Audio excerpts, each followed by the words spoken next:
మంచిర్యాలలో తన నివాసంలో మంత్రి వివేక్ వెంకటస్వామి మీడియాతో మాట్లాడుతూ టామ్కాన్ ద్వారా విదేశీ ఉద్యోగావకాశాలపై రాష్ట్ర ప్రభుత్వం చేపడుతున్న కార్యక్రమాలను వివరించారు. జర్మనీ వంటి దేశాల్లో భారీగా ఉద్యోగావకాశాలున్నాయని, ప్రతి సంవత్సరం సుమారు 5 లక్షల ఉద్యోగాలు అవసరం ఉండగా 90,000 వీసాలు జారీ చేస్తున్నారని తెలిపారు. తెలంగాణ యువత ఈ అవకాశాలను వినియోగించుకోవాలని పిలుపునిచ్చారు. రాష్ట్రంలో ఏటీసీల ద్వారా 25,000 మందికి నైపుణ్య అభివృద్ధి శిక్షణ అందిస్తున్నామని, ఇందుకోసం 4,000 కోట్లు ఖర్చు చేయనున్నట్లు చెప్పారు. టామ్కాన్ ద్వారా 4 నెలల్లోనే జర్మన్ భాషా శిక్షణ ఇస్తామని తెలిపారు. నెలకు 2 లక్షలకు పైగా వేతనాలు పొందే అవకాశాలున్నాయని పేర్కొన్నారు. ఎందుకంటే నేను ఇవాళ మార్నింగే ఆదేశాలు ఇచ్చాను. మన మందమరిలో ఒక టామ్కామ్ సెంటర్ కూడా, ఒక టామ్కామ్ మోడల్ సెంటర్ మంచిర్యాలలో ఉంది.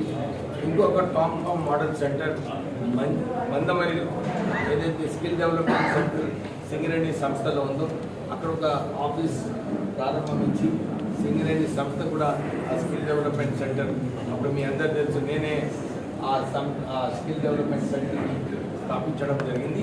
అక్కడ వాళ్ళు కూడా స్పేస్ ఇచ్చి మనకు మన పిల్లలకు ఏదైతే మంచిర్యాల డిస్ట్రిక్ట్లో వాళ్ళకు సరిగా ట్రైనింగ్ ఇప్పించి వారికి లాంగ్వేజ్